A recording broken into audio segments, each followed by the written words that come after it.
Hey guys, welcome to the Liberal Hive Mind. Well, how long have the walls been closing in? Remember that one? He may be feeling the walls closing in on him. All the walls closing in on him. The walls closing in on him. The walls are closing in on Donald Trump. You know, it's beyond Hollywood at this point. Remember that famous scene from one of those older Star Wars movies? I think they're on a stealth mission on an Imperial base, possibly the Death Star. They slide down the chute and then end up in the trash compactor where the walls are closing in. It's almost as if Trump's been there for almost 8 years at this point. Get on top of it! I'm trying!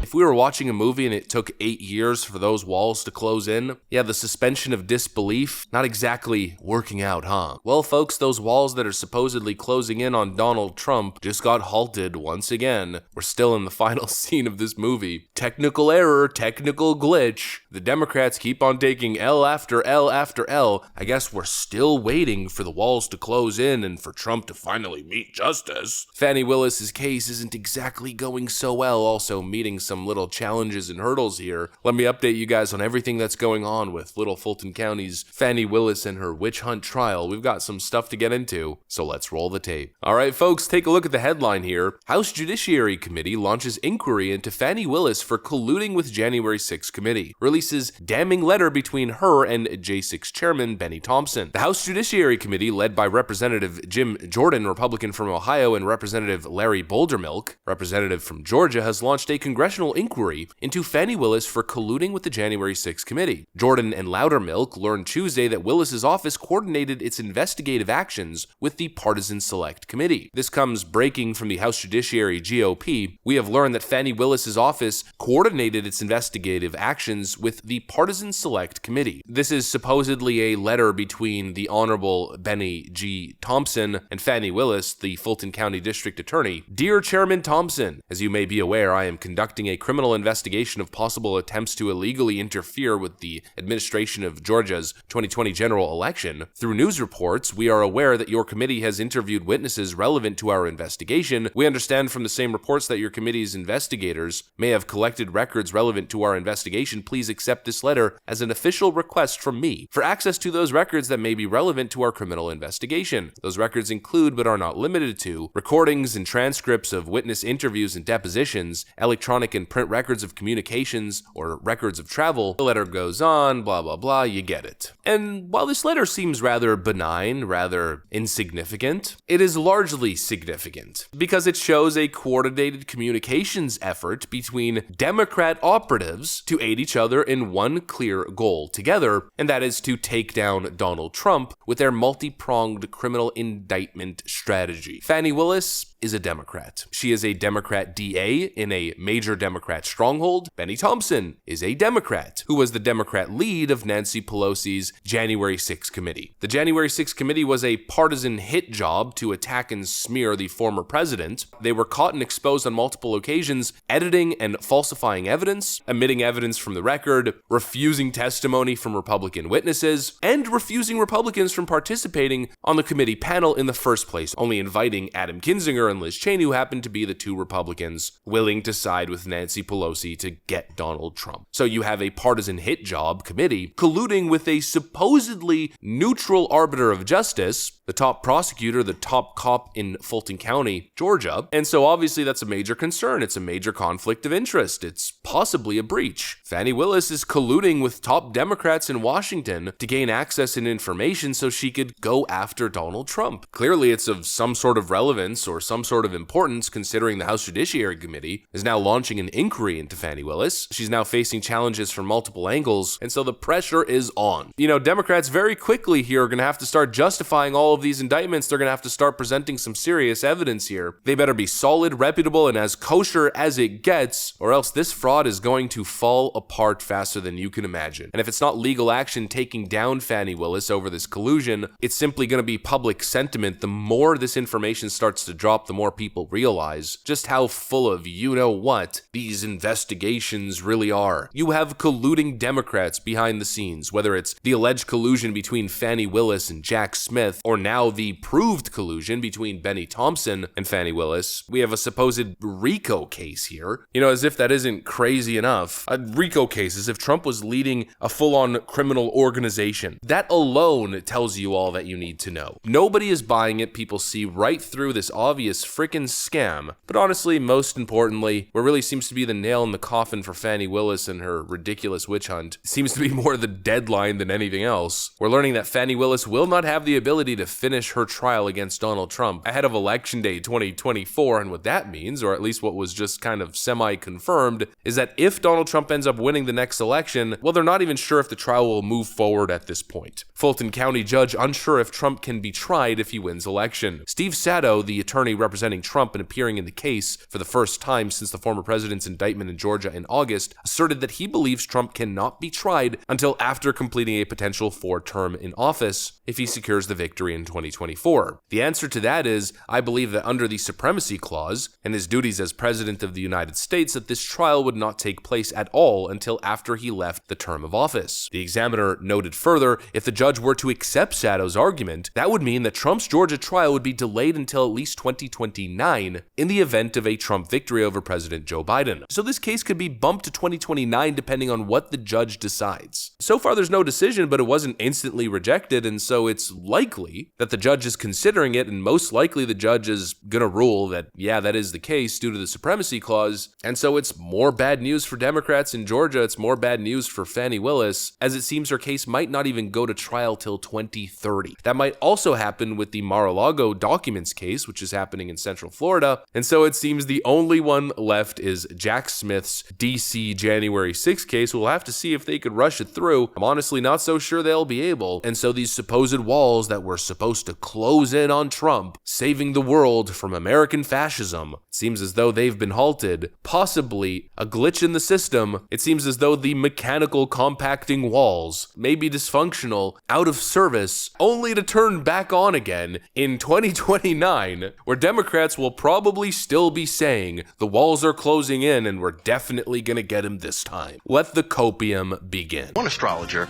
says this means the beginning of the end for President Donald Trump. The beginning of the end of the Trump presidency. Trump will resign. Trump is going to resign. Is this the tipping point? I know we've said it over and over. You think this is a tipping point? And over and over. This is a tipping point. And over and over. Breaking news, President Trump off the rails. It was the beginning of the end today. The beginning of the end. It reminds me a lot of the last days of Nixon. Breaking news tonight, new bombshell. This is the beginning of the end. The beginning of the end. The walls are closing in. The wall's closing in. The wall's closing in. Breaking overnight bombshell. This is a very dramatic day, and I think it might be near a tipping point. Do you think this is a tipping point? This is unbelievable. This is remarkable. Have you ever seen anything like this? His presidency is crippled. Anyways, that's what I got for you guys. Hopefully you enjoyed this video. If you did, make sure to leave a like and possibly subscribe to the channel. Thanks for watching, friends, and I will see you on the next one.